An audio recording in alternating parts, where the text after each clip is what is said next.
Okay, it's 4 o'clock. I'll call the community safety meeting of Tuesday, May 14th to order. We have a couple additions to the agenda. We're going to add the presentation by Constable Tammy Lynn Walker. We'll add that just after the minute, so that'll be the first item. And then we're adding a 6.2 Police Act Amendment discussion. Any other additions or deletions? Motion on the agenda? So moved. All in favor? Thank you. Okay, motion on the minutes? So moved. Second, all in favor? Thank you. Okay.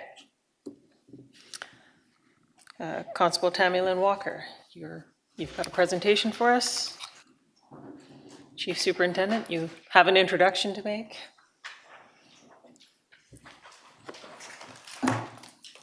Thank you, sir.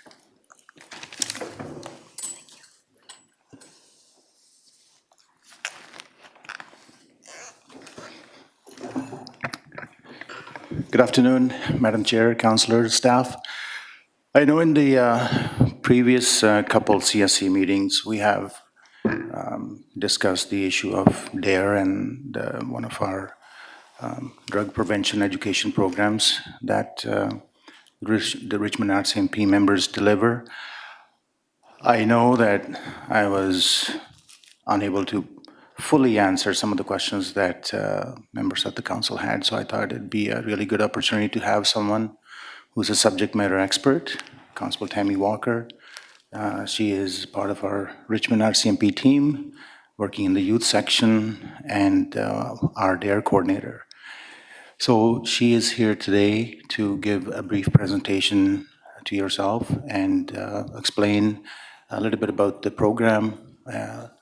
It's been a long time since I delivered a program, and I know it has evolved quite a bit. And so I wanted to have Constable Walker here and give a short presentation to you and then take some questions from you as well. So I'll turn it over to Constable Walker. Tammy. Thank you very much, sir. Good afternoon, committee members. Thank you for having me here today. I'd like to first off start with explaining who I am and a little bit of my involvement with the DARE program. So, start here. So I'm Constable Tammy Lynn Walker, and I've had the privilege of serving the Richmond RCMP through our DARE program, which holds a very special place in my heart, not only as an officer, but also as a parent and a member of the community. I've been asked today to provide our committee with an overview of the asset building program and its impact on the Richmond community. Some of you may be familiar with the DARE program already, and it's important to recognize that once had started as primarily a drug prevention initiative, has transformed into a comprehensive education program that addresses a range of behaviors, including peer pressure, self-pressure, bullying, online safety, as well as making healthy, safe choices. So a little bit about myself. I am a 17-year constable with the Richmond RCMP and proudly serving Richmond. A longtime DARE coordinator. I was first trained on the DARE program in 2009 and went on maternity leave for a couple of years and came back as an investigator with the youth section. And at that time, everybody that was in grade 5 and 6 at the time were now in grade 8. So I had a connection with every grade 8 youth within the community from grades 8 through 12, which had a strong impact, obviously. I returned full-time to the coordination of the DARE program here in 2023, following the footsteps of Constable Candola, and it's been such a pleasure. We're a family of first responders. For those that don't know, my husband is a fire captain, and we have 2 boys ourselves, age 10 and age 12. So I'm feeling the parental crunch as well during these times. I'm deeply passionate about the work I do, and for me, this is not just a job. It's not why I signed up for this. It's a purpose, and I truly feel blessed to come to work every day and connect with the youth here in Richmond and try to make a difference one child at a time. So a little bit about the program overview. So what is DARE? Some of you may be familiar with the program, however, it's undergone several important updates throughout the years. DARE is the only proactive drug education program we currently have for our youth section at Richmond RCMP. Our other presentations and programs focus on internet safety, restorative justice, role of police in our community, and our annual Youth Academy. DARE is a 10-week course delivered to grades 4 through 6. It takes place for 1 hour each week and includes a graduation ceremony with DARE certificate and t-shirt for each child. The cost of the program materials is fully covered by DARE BC, who is a non-for-profit organization. This is an optional program that aligns with the provincial curriculum for grade 5. The mission of the DARE program is empowering students to make safe and healthy decisions. And its vision is a world where students live lives free from violence, substance abuse, and risky behaviors. Over the years, the DARE program has evolved significantly to address the changing needs of our students and, of course, society. Initially focused primarily on the drug resistance, it now encompasses a much broader curriculum aimed at empowering students with the skills needed for safe and responsible decision-making across all aspects of their lives. A substance use prevention component is still part of the program. However, there is no longer incorporation of a commitment not to smoke, consume alcohol, or take drugs. This is reflected in the acronym used throughout the workbook, which is mainly focused on decision-making, which stands for the Define, Assess, Respond, Evaluate.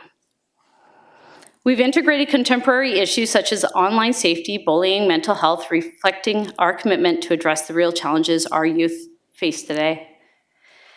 This expansion ensures that DARE remains relevant and effective, providing our students not just with the knowledge, but critical thinking skills necessary to navigate the complexities of modern society. By continuing to update and improve the program, we ensure that our efforts align with the current social dynamics, safety concerns, making a lasting impact on the lives of Richmond youth.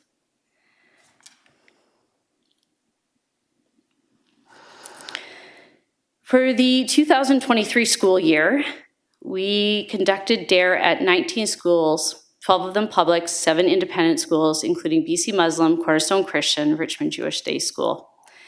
Over 1,000 graduates have graduated from the program during the school year. And over my time as a facilitator, 5,000 children have graduated from the DARE program through me.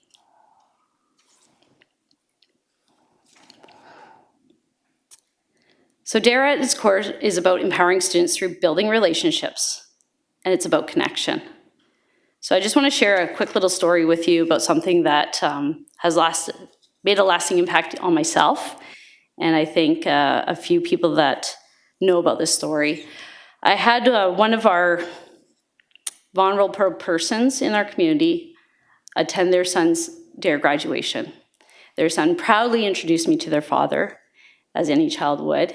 And I took off my glove at the time, shook this gentleman's hand, and he thanked me. He said, "Thank you, Constable, for teaching my son this information. Maybe if somebody had taken the time to teach me when I was younger, I wouldn't be where I am today." I praised him for attending and supporting his son, and welcomed him to the afternoon with us. To say that this is actually a privilege and honor to deliver the program is far from telling you exactly how I feel. I'm not exaggerating.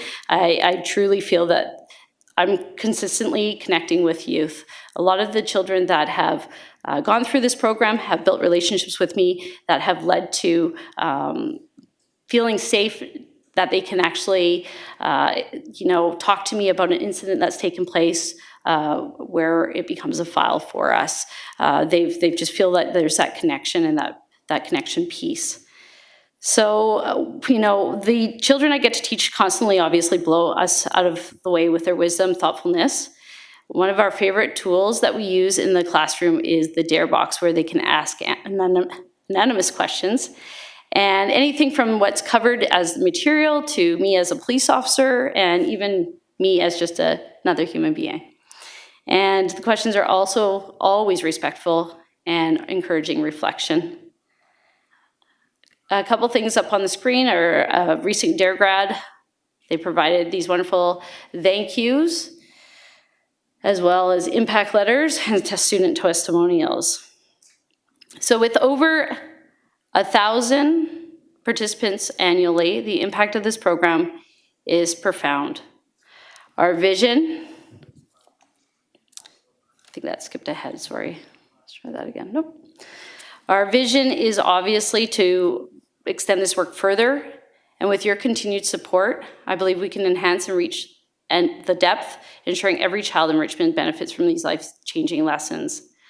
We rely on and acknowledge the ongoing support of the Richmond School District, our independent schools, the City of Richmond, and the broader community. Our hope is that with your continued support, we can continue to build on our many successes for years to come.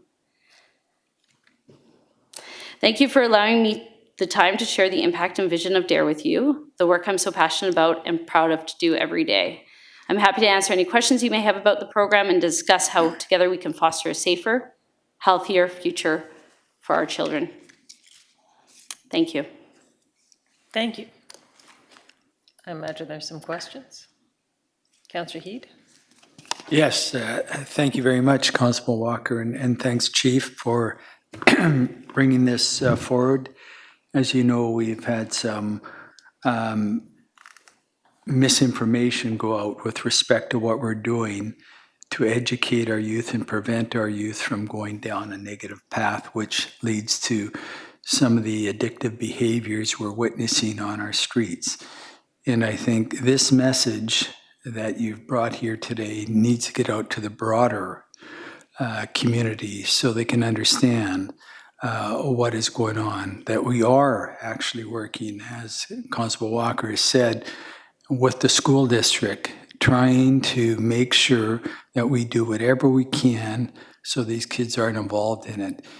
We have people that are leading us to believe that we do absolutely nothing, which is very, they're misinformed. It's not correct. We have people that are going out on their own, trying to create different prevention programs. When we have one that has been enhanced, and I believe, Constable Walker, this is probably about the third or fourth enhancement of DARE, which really talks collectively not only about the drug use, but whether it's bullying, whether it's some other behavior that's going to put our children in the wrong path. So, and we as a committee, I'm sure would expand what's needed for you. And I think we mentioned this to you a couple of meetings ago, that this is paramount if we're going to prevent some of our problems and educate our youth, while at the same time trying to bridge these people that are in crisis right now into some type of continuum of care. So I just wanted to say I'm very impressed. I'm very impressed with the passion and this is really where it's going to make a difference, not necessarily just the curriculum, the passion that comes from Constable Walker. And I think this is going to serve a multitude of levels on what we need to do. So I just wanted to thank you very much for that. Thank you. Councillor McNulty? Yeah, thanks very much. Following up on Councillor Heed, I remember when the DARE program first came in. Probably the only one in this room that will remember that for obvious reasons. First of all, I want to say thank you for your passion and your commitment, etc., to the program. And I thank the RCMP for picking this particular program, because I remember when we started, it was a choice, DARE versus other programs that were out there, and we went with DARE, or you went with DARE. So following up on Councillor Heed, because I think from my perspective, you're doing an absolute marvelous job with children, etc. But part of the problem, and I come from an education background, 40 years, having worked with in the school system, is I'd like to, and you may already do this, but do you have a DARE presentation for the PAC groups and parents of the schools, not just elementary, but also secondary? I think the DARE program, and I support the DARE program 1,000%, following along misinformation, getting proper information out. I happen to come from a community where we had drug and alcohol counselors within the school working side by side with me. So I know we don't have that luxury in Richmond, but I would thoroughly recommend, if you're not already doing it, is there 19 packs in the school systems that we that are active. Anyhow, there may be more, but have a presentation because I believe there is misinformation and information needs to get there, and in particular the substance abuse, the bullying too. I think it's very, very important at all the topics, but enough to let them know that we say no to drugs, but it's a lot different as a counselor other than, Uncle Bill in the counseling department knows everything. Well, he doesn't know everything, and we bring in resources. So I don't know if that happens, but if it can, and if funding is an issue, there's always ways to find money. I can find it anyhow in budgets, but I really think it's very important that we together get those messages, especially on substance abuse and what have you. Because as you know, it knows no boundaries whatsoever. So Thank you, that's sir. my comment. I don't know if you got a response to that. You might already do that, but I would think we'd really like to see a concerted effort on that, and obviously saying, here's a topic, parents and PAC, as opposed to certain other individuals possibly going to school to try to tell them about it. Yes, through the chair to Councillor McNulty, thank you for those comments. We will definitely, we're looking at how we can do things better. So we will, take your comments under advisement and definitely explore what more can be done with this program and other things that we can implement here. You have my undivided support. Thank you. We have a comment from Councillor Wolf, joining us through the nether. Yes, thank you. Through the chair to staff or the delegate, I have two questions. I'll ask them together.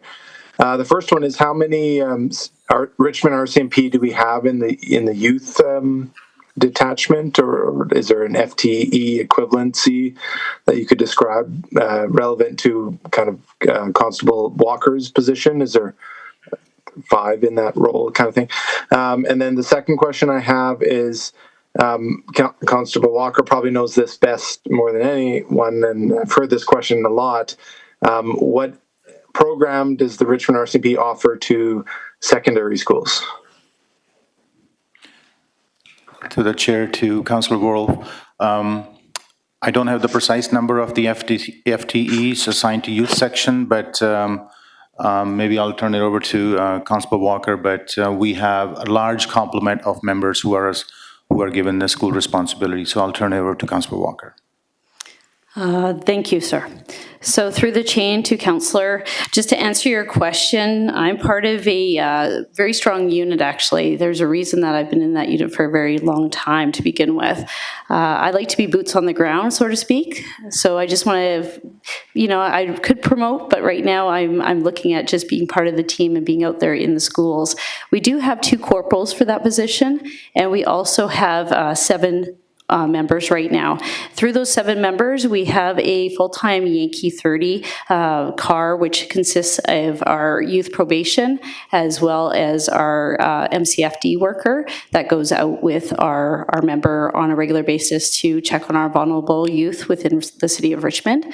As for the DARE training, it used to be that it would every officer, but right now we have 3 officers in our unit that is trained for DARE. I am the full-time coordinator right now. Should something happen, somebody is easily able to fill in for me so that we have a successful program, and there's a predecessor at all times that we're looking at just to make sure that it continues.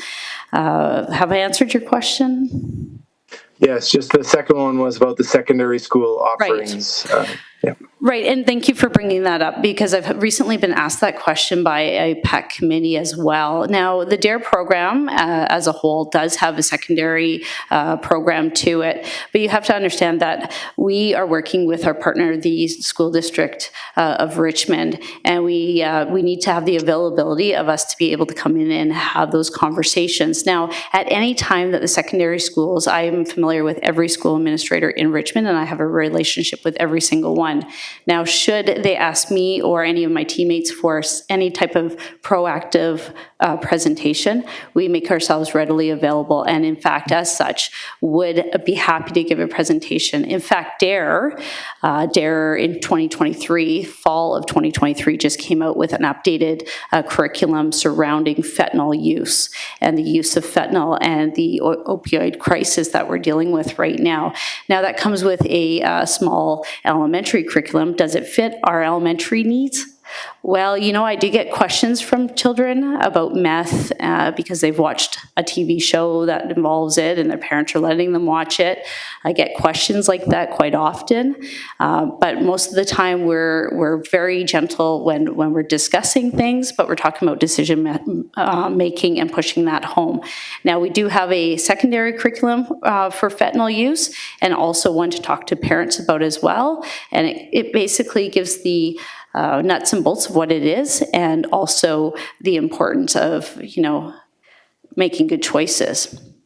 Now, they're still youth, so obviously they would need to abstain. Obviously, there's, you know, they're youth, and we want to make sure they're making healthy choices as they grow. If I may, through the chair, just a quick follow-up.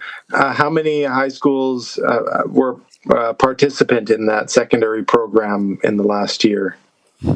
When you say secondary, through the chain to counselor, when you say secondary program, we haven't implemented the secondary program of vaping or fentanyl that's come forward recently. This is upon request from the secondary schools. So should they ask us to come in and do a presentation through maybe a assembly or any type of proactive presentation, whether it be working with our traffic unit section and talking about traffic safety, or whether it's about drug use, that comes from the request of the school. Okay, then just to follow up on that, then last question through the chair. So I'm familiar with the traffic presentations that have occurred at schools, but has any school yet requested the fentanyl specific presentation? So through the chair to counselor, this is something that's fairly new and has not, we haven't implemented it for this school year. It's something that we're obviously going to have to sit down and talk to the school district about prior to our 2024/25 school year. And at that time, we'll have better discussions. Now, these discussions do come up when we're talking to youth about role of police in the community and issues surrounding the community, and youth are highly engaged and they want answers. So a lot of the time we're having good, solid conversations with our youth officers. In fact, the team that I work with, they're handpicked by a senior management team to make sure that they're able to connect with our youth and build those long-term relationships, not just for that call that we go to, but they know that we're another asset in the community here to support them. Great, I appreciate that. Thank you so much for the presentation. Thank you, sir. Anybody else? Thank you very much for your presentation. Thank you, ma'am. I've seen you personally at the high school and at the elementary school level interacting with the kids, and I see their reaction to you, and I appreciate it, and I appreciate the work you do, and you're an asset for Richmond. Thank you. Thank you for your support. Thank you.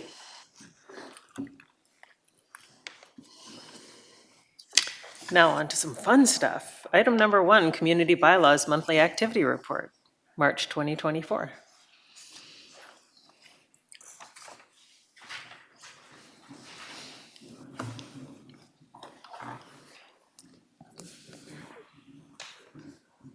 To the chair, I just have a brief note regarding some questions that came from the previous community safety meeting. Just an update on the situation with the storage containers. 2 of the properties are now compliant. 2 more properties we're working towards compliance. In addition, just an update as well regarding the signage We have issued tickets against the business that was involved responsible for these signs, and they have pulled down an ad that was stating that they operated in the city of Richmond because they didn't have a business license. And then lastly, just an update on Spires Road. There wasn't any new noise-related construction type issues. There were some parking-related tickets issued in that area. And no further update, and I'm open to questions. Councillor Heed? Yes, thank you, Mr. Corrado. A couple of areas I want to explore, and you and I have had a conversation regarding one of them, and that's the short-term rentals. And the fact that we do have provincial changes that are coming through, I'm not sure when it's effective. They're talking about a 90-day, and whether we will abide by what the provincial standard is set at, or would we stick to our 30-day? And, I'm certainly, I'll, hold my biases back. I'm thinking we should be on the provincial standard, but are we examining that any, from our perspective of what the best strategy would be for the short-term rentals? Through the chair to Councillor Day, staff are certainly examining that. The issue at hand right now is the provincial legislation is more restrictive than the city's. The city's definition of a short-term rentals is anything less than 30 days, whereas the province has set that less than 90 days. So anything less than 90 days would be more restrictive. So the attitude that many municipalities have adopted is that they will change the definition of their bylaws to do so, principally the zoning bylaw. Staff are examining that. In this particular case, normally the zoning bylaw would have a grandfathering provision. However, the province has waived that provision within the community charter as well as Vancouver City Charter. Regarding the new regulations, staff are working with the province as they have a new enforcement portal, which is up and running. And on that portal, short-term rentals will need to list their business license along with the ad. So there's some important changes that have been implemented, and there are some further changes that will be implemented later in the year, which will include an entire ownership registry. Which will demonstrate, proof of one's principal residency. And just I'll make a comment, then ask my next question. I think it's prudent upon us to follow what the provincial government is doing here and not try and confuse the matter by having something separate from what legislative would be at the provincial level. So my second question is, there was a recent article in the media with respect to dumping on ALR. And I know we've had a few people that have been fined for that. I know there's a couple of other areas, and you and I talked about a property on Blundell, which probably historically had occurred. Are we still facing this? And I know you've got a dedicated bylaw officer that looks into it. And of course, we have the ALC investigator too. Are we seeing a trend upward or downward with respect to that? Through the chair to Councillor Heed, there isn't really a trend. The baseline seems to be persisting. We do have quite a bit of proactive patrolling, and we have some experienced staff in that area. What we have seen is there's some benefit to the proactive education that's been going on in that area. And certainly when there are some major rulings in our favor, like we've had recently, that definitely sends a deterrent effect out there. Thank you. Thank you. Councillor Gillanders. Thank you through the chair. Thank you for the report. Just noticing on CS12, the animal protection and dog licensing, 38 park patrols resulting in, it doesn't say how many. I was looking at the unleashed dog patrols, and there were more, I'm assuming on CS14 under fines, that the fines are $16.25 for actual for March.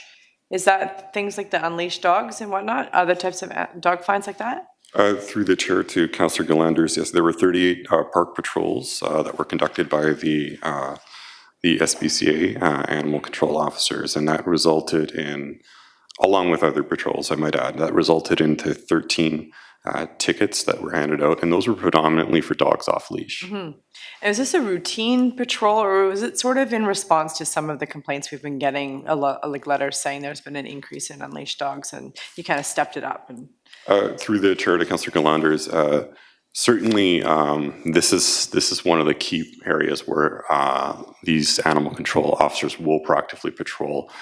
What you'll definitely see is as there's a seasonal effect to a lot of these tickets as the weather improves, you get more people out there. Right. So it's definitely correlated. I don't know if there's a causal relationship there. I would say these are standard patrols. okay, I just thought it was interesting because the budget, was about, we expected about 300 and brought in 1,600. It seems like it was a lot more than you were expecting. So that's good. Hopefully that's gotten that situation a little more under control. Through the chair to Councillor Galanders, definitely what's driving increases in the budget is a lot of the emphasis on proactive education and obtaining the proper license. So typically staff will present a choice to those that are unaware of what the procedure is, and typically people choose to come to the light, so to speak, and get that license rather than get a ticket.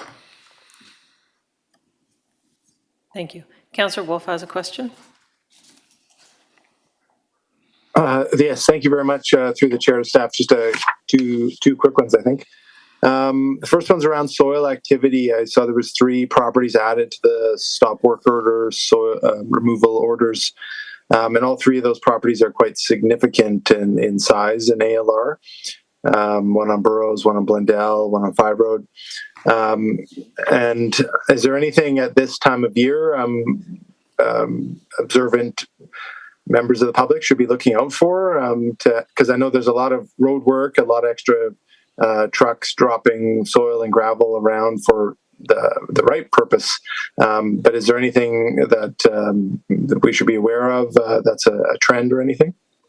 Through the chair to Councillor Wolf, certainly we, if the public feels like there's significant dumping going on and there's concerns, they can contact the bylaw request and number, but we have a fairly healthy relationship with the community and who do actively report quite a few of these complaints. So we're not seeing an uptick that is any different than what the seasonal effect would be right now, but certainly as the weather warms up, we do experience more activity in terms of soil deposition, predominantly legal. However, with that, there's a certain percentage of it that is not legal. Great, thank you. Yeah, and I also appreciate your update at the start there from some of the things from last month that you commented on. The last question I have is in regards to table 2 and 3, which, mainly table 2 on page CS 14, which is the property use revenue by source. There's just a few of the items that we budgeted a fair amount, but the actual for March was like really low. I don't know if you could comment on any of them. So, for example, false alarms, there was none, where we expected quite a bit. The soil permit application volume fee is like a quarter, and same goes for like other bylaw fines. Like they're just quite low. Is there any reason for those? Through the chair to Councillor Wolf, in many cases, there's a lag between when fine collection occurs and when the tickets are issued. In the case of false alarms, this is an administrative issue, so it may be months in terms of the lag when we actually receive the revenue there.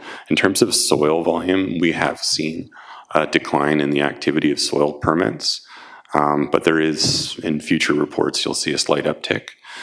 In the case of other fines, a lot of these reductions there are a result of some proactive work in the short-term rental area. That number might change as this new portal comes online and we're dealing with the new regulations. So definitely there was as one can see on the chart, a slight decline from rather robust year in 2023. There were 138 short-term rental tickets versus 82 this year in the same period of time. Well, that's terrific. Great job on the proactive work there. Thank you very much. Thank you. We have a recommendation? Second, all in favor? Thank you. Business license activity report, Mr. Corrado. To the chair, I have nothing further to add, and I'm open to questions. Any questions? Okay. I just have one question. When someone is trying to get a business license and the property's not zoned for it, if it's owned by the Port Authority or TransLink or some other, or the airport, are they allowed to change it? But do we still have to supply the business license? Through to the chair, I think I'll answer the first part and then I'll defer to law perhaps.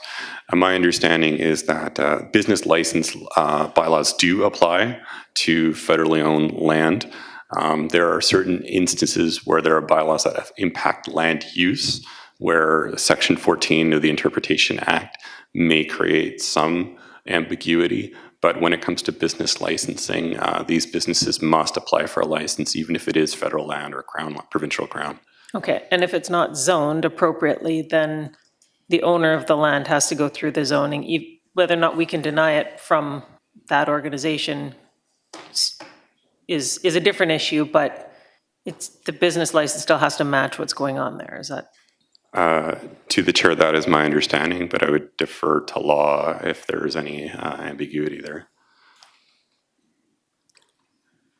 To the chair, in reply to the question on whether the business license must articulate the actual business that's being conducted, the answer is yes, it must. The point of the business license is to recognize that it is that particular use that is being issued the license. Okay, so you can't use it as a workaround, for example, to try and lease some space on port land to try and do your business that otherwise wouldn't be allowed on that type of space? To the chair, that's a more complicated question because what occurs on federal property is impacted by who's the actual operator. Is it the federal government, which would not be captured by our zoning bylaw uses? It could also be impacted by what type of undertaking is it? Is it a federal undertaking, for example, like navigation and shipping? That is federal jurisdiction, and so that's another layer. So there are multiple layers, and it is really determined on a case-by-case basis. Okay, thank you. So if a real estate agent is telling me it's owned by somebody else and I don't have to go through the city, that's not correct? Yes, you're correct. Thank you. Thank you. Any other questions? Okay, we have a recommendation. Thank you. Moved. Second. All in favor? Thank you. Thank you. Richmond Fire Rescue. Good afternoon, Madam Chair. I have nothing further to add to my report, but I'm happy to answer questions. Anyone got a guess? Councillor Heed. And I think the chief knows what I'm going to ask him too, probably already. And overdose poisonings were up for March. We're up to 35. March last year was 24. And I believe with the recent release of opioid deaths related to fentanyl and other drugs just started to trend up, according to the latest coroner stats. So a couple of questions for clarification. The jump is significant, and I just need some explanation. If you go to CS 27, where you talk about the incidents for March, you know, opioid outdoor 5, opioid indoor 8. And here's the big one, all other OD poisoning incidents, 22. And then if I look at your heat map on CS 32, Chief, and I want you to look at the hospital area there, which, we have the low barrier housing, we have the Ann Vogel Center, we have several other, we have Community Connections, we have the Bottle Depot, we have the food bank, all of those there, those services required for people that are in crisis. I just need an explanation on possibly what those other 22 OD and/or poisoning incidents could be.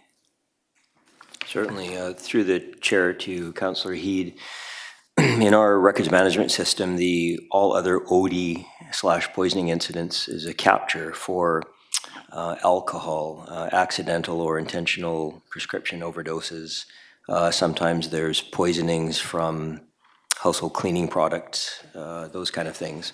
And so that's what those other poisoning calls are for.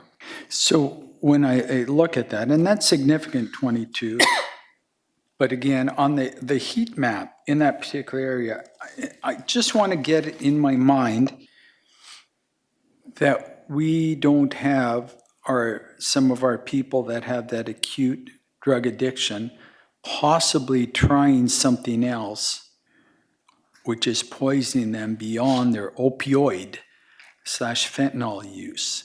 I just find the number relatively high when you talk about 22.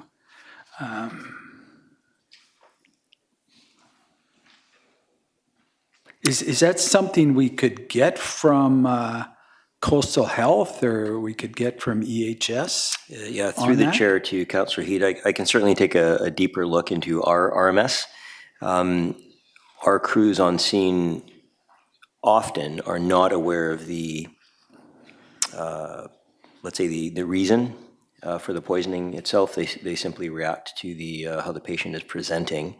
If the opioid clues are very prevalent, and then obviously it's an indicator for us to use naloxone if that's appropriate as per our protocols.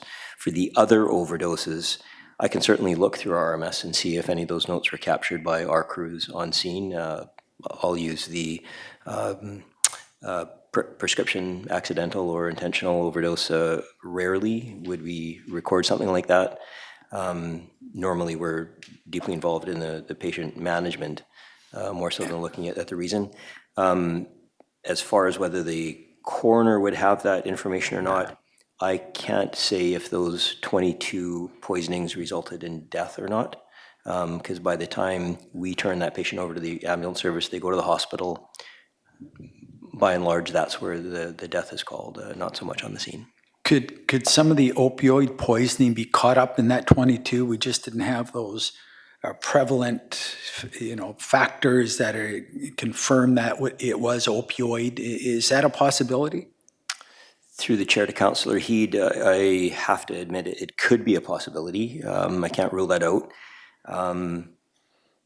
The opioid calls that we notate here in the heat map and on our statistics are what we would consider known opioid impacts to those particular patients. The other 22 are an all-encompassing other opioids, maybe that if we weren't able to determine that at the scene. Again, in particular, the heat map of where it's occurring, but thank you very much. And anything you could get Certainly would be appreciated. Yes. Thanks, Chief. Councillor Gillanders. Thank you through the chair. Thank you for the report. Okay, I want to start on CS22. Just curious, I have to ask, what was the explosion about? Because we've never had an explosion, it says, or no, it doesn't say we've never. Yeah, 5-year average is 0, so sounds unusual. Through the chair to Councillor Gillanders, I'll have to look back and see what that explosion was. It is rare for us to respond where there is only an explosion. I wouldn't want to presume anything out of that, so if you can let me get back to you on that, I will. Okay, yeah, no problem. It wasn't listed under the significant events, so maybe it wasn't a big deal, but just a comment on CS24, the hazardous materials that the fuel spilled and went down the drains and was contained, so I just want to thank the the unit for responding and removing the fuel from the drainage system and protecting our environment. I think that's amazing. Good job. I also had questions about the overdose poisoning. Because on CS 27, where it says all other OD/poisoning, 22. But then on the map that Councillor Heed also pointed out on CS 32, it says they're classified as non-overdose medical poisoning. So I'm just finding that language a little confusing, because that could be anything not drug related, like you said, hazardous materials and things. So maybe we need to break it out even more, just be a little more clear. Certainly, through the chair to Councillor Glanders, I can appreciate the dichotomy between the two indicators. An overdose in, let's say, common vernacular might be realized for us in our view of it as somebody actually overdosed, non-breathing, pulseless. But in reality, an overdose could still mean the patient is walking, communicating, breathing, and all of that. So again, I'm recognizing that this other capture in our RMS, which is soon to be replaced, is basic.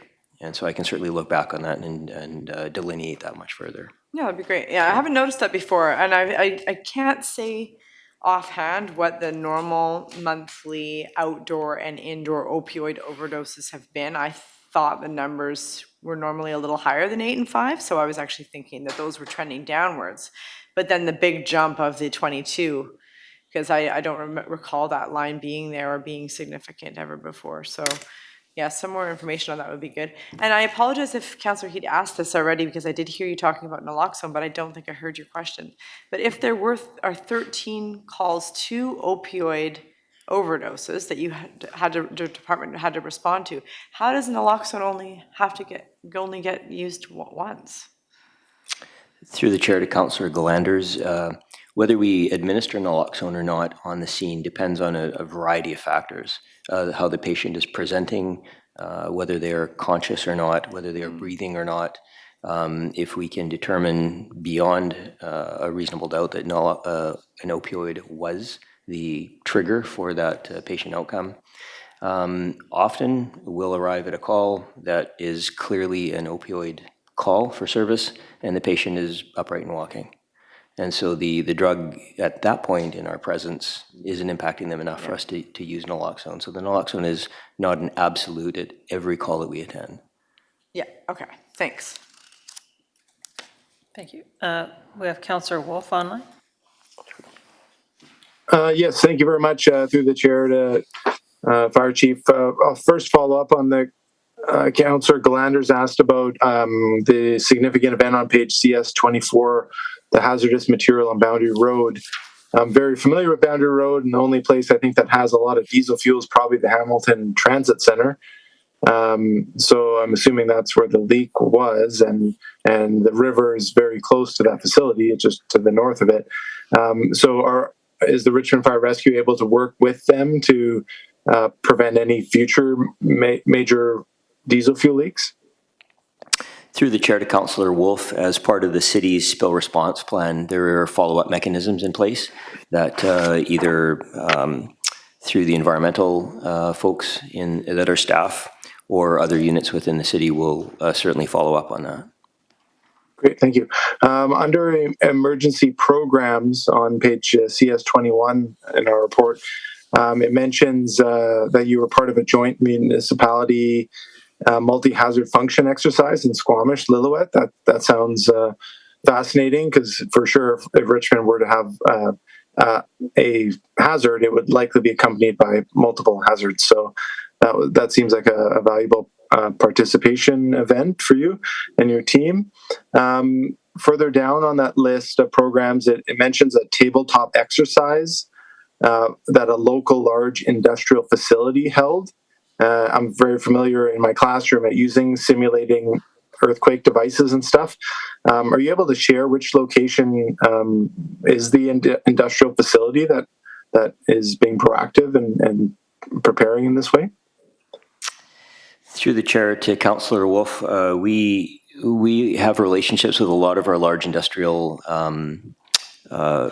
clients on the island, and that we would be responsible for responding to and supporting. So I'll have to check and see if I'm able to publicly say who that is and who that was, but we do regularly exercise with a lot of these organizations, and so that type of a narrative will show up in our regular monthly reports as we work with all of them.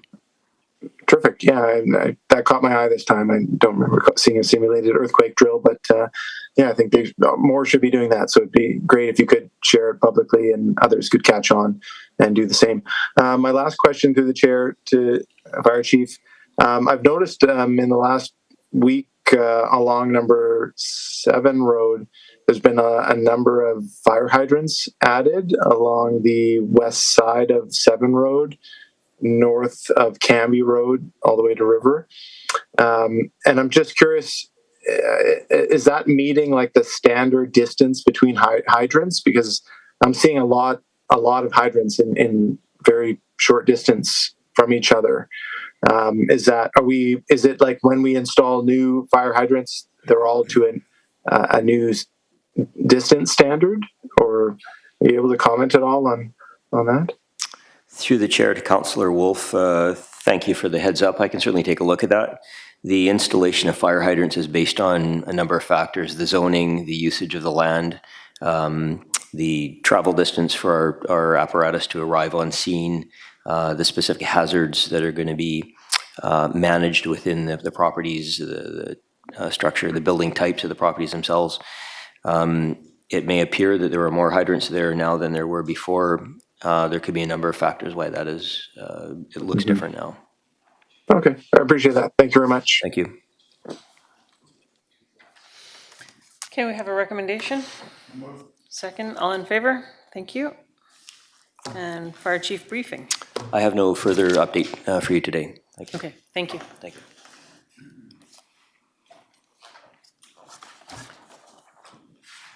RCMP monthly activity report for March. Chief Superintendent. Madam Chair, I have nothing to add to the report, and I'm open to any questions. You're not first. I'm sorry. You're slowing down, are you? Yeah. Just a Councillor quick, McNulty. just a quick question on page 36. The number of mental health incidents has gone up. Is that through our Fox 80 car in terms of our mental health response? To the chair, to Councillor McNulty, we have a number of clients that I would say that they generate quite a few calls. One individual, in this instance, we have out of the 272, almost 10% of the calls are attributed to one individual. Okay. And there are few others that, when the police receives the call, we go respond to that call, and that ends up generating that calls for service. However, we are working with our partners, the Fox 80, the NERS, and the ACT team to continue to support these individuals. Okay. Not that it's not important for those individuals, and that I wondered if on occasion further clarification might be warranted in that a number of these were repeat calls, etc. Because when one sees that and going up, the alarmists tend to use that information in not necessarily a productive way. That's what I'm trying to avoid and to see, but we have to be realistic. We need to get help for those individuals. Okay, thanks very much. Great report. Keep up the good work. Thank you. Councillor Heed. Thank you, Chair. I'm very pleased with the publicity your Fox 80 is getting. It's outstanding, and I think if you can capitalize that and continue on, I think that's the model that you would hope other municipalities would adopt, because you've done a great job. I don't know if Ed's the one responsible, but I'm going to give credit to you. I have one question related. I may have asked this before, because I think this is something that we can start to promote, is have your officers, I know they have the Narcan with them. Have they deployed the Narcan that you're aware of? To the chair, to Councillor Heath, there have been a number of incidents where our officers were at the scene where they determined that they needed to administer naloxone, and they did so, which resulted in saving a couple lives. I think that's incredible. I think that's outstanding. And I think we need to somehow promote it and recognize it, realizing there's privacy issues here. But this is something that the public has to be aware of. We get criticized, and, I've even criticized the police occasionally in the past. But this is unbelievable, and I think we've got to get more of that good work out there. Just like Fox 80, we're getting that out there. But when our officers are there and they save someone's lives by the Narcan/naloxone, it's great. So whatever your public relations people can do, or even working with our public relations people here in the city to get that out would be appreciated. And you've got a great spokesperson right there to get that out and combine it with some of the other things you're doing. Thank you. Thank you. And if I may just add to the chair, to Councillor Heath, as the officer in charge of Richmond RCMP, it was important for me to recognize those members by giving them a citation, NOIC commendation for doing that great job and saving someone's life. Great. I think we need to just expand it a bit for us to give more appreciation. Thank you. Councillor Glanders? Thank you. Through you to Constable. Thank you for this report. Just a comment on this vehicle, fraudulent vehicle purchases combined value of 443. This is on CS 34. Fraudulent vehicle purchases. I just want to highlight that that's great, and hopefully will show that crime doesn't pay. And then the recovery of stolen goods is really significant. The $150,000 worth of stolen goods that was turned up in a Steveston residence. I'm just curious, do you think these goods have any correlation to the shoplifting? Through the chair, to Councillor Glanders, this particular investigation was as a result of organized retail theft group. And because the amount of goods recovered was substantial. So this was a group that had been active for quite a while, and kudos goes to our property crime unit being persistent and working on this, and who were able to gather sufficient evidence and execute a search warrant, which resulted not only in the arrest and charges of a number of individuals, but as well as recovery of these goods. Well, I think that's really impressive. We often characterize a lot of the downtown shoplifting as being just people that are on the streets, but this is actually an organized people that live in a home in a nice neighborhood. So that's really impressive that you guys caught them. CS 36, 71% decrease in drug offenses. And so these are the, including busts at the airport and whatnot, right? Not necessarily just in Richmond. Through the chair to Councillor Gander, yeah, you are correct. This is, these numbers are not only for the city, but also included for the airport as well. And it's good to see those numbers down compared to last year. We have seen a decrease of 56%, so which is good to see. Yeah, no, it's great. And, things obviously ebb and flow, and some months there's surges and things, and some months there isn't. But I just, you can't help but notice the decreases, that we're having a decrease in arsons, an 80% decrease from last year in serious assaults, a 4% decrease from last year in auto theft, a 71% decrease from last year in drug offenses, a 4% decrease and below the average range residential break-and-enters, and a 10% decrease pattern below the average range for commercial break and enters. This, it's just fantastic.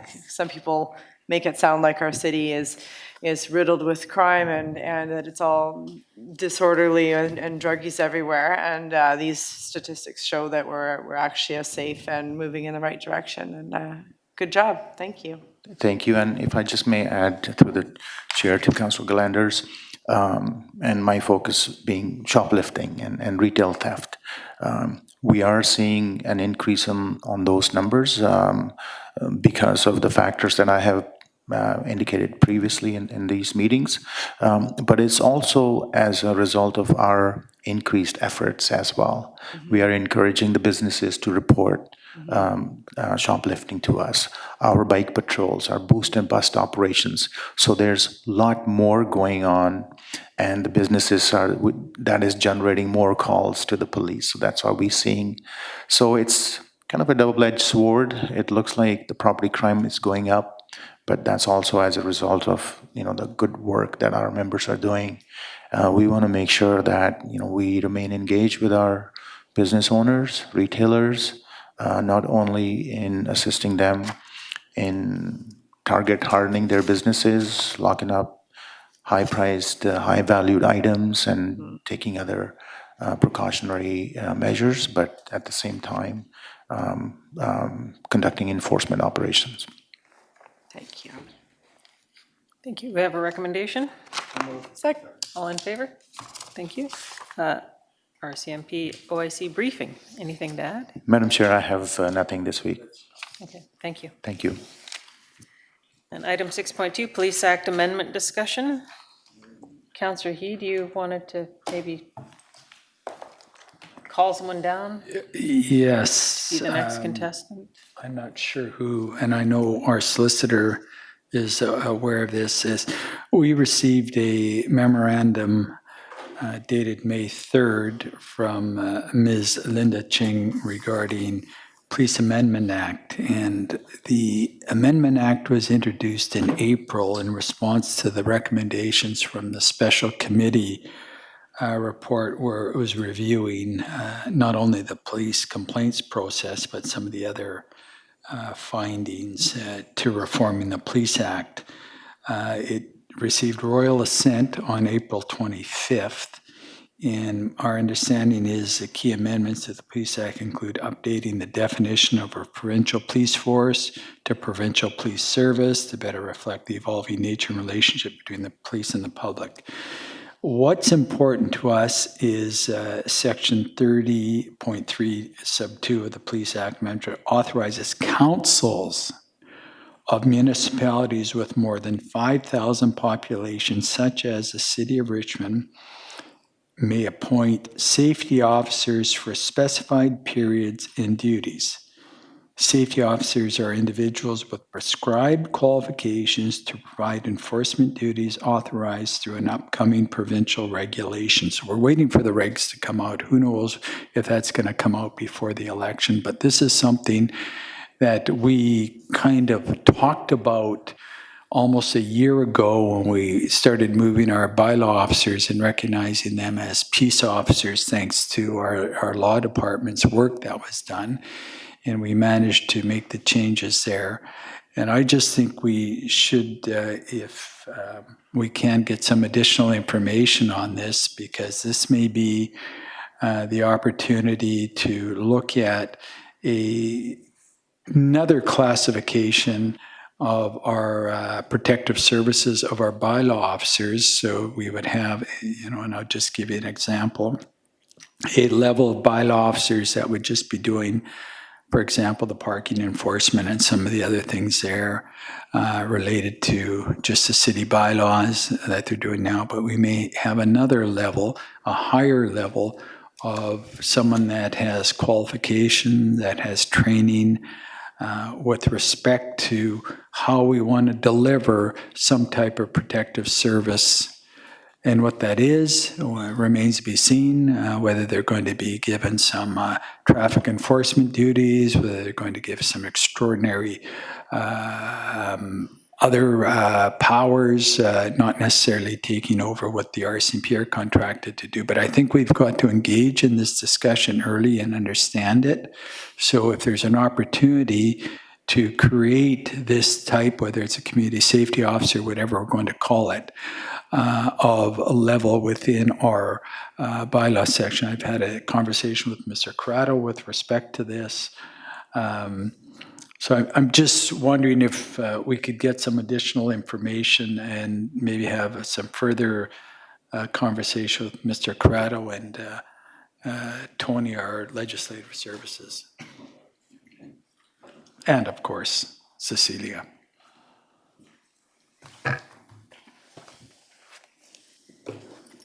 Yes, thank you through the chair to Councillor Heat. The reason why Council received this memo is because staff is fully aware of Council's interest in the legislation that is transpiring. So we are keeping on top of it.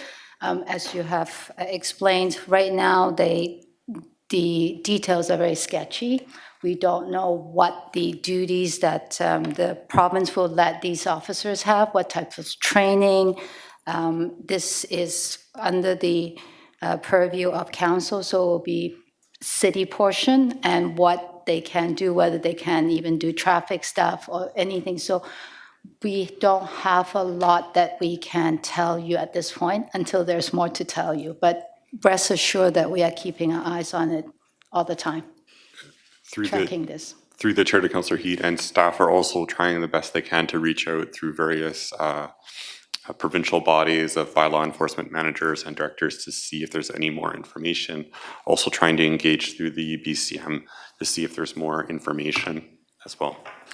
I just, and thank you for this. The point I want to make here is I think we've got to have some further conversations so we're just not caught flat-footed when the regs do come back, and even including the RCMP in this. There's a lot of interest in this, especially with the expanding costs of policing and the rapid response with respect to it. If you look at some of the other jurisdictions that have gone in this direction, of course, we've heard about the community safety officers in Vancouver and with transit and some of the other institutions, but if you look further, the trend in North America is utilizing the police at a very high level, almost similar to the fire department. When all heck breaks loose and you phone that 911, they're going to come a-running to help you. And, you know, we're starting to see that, our neighbors to the south,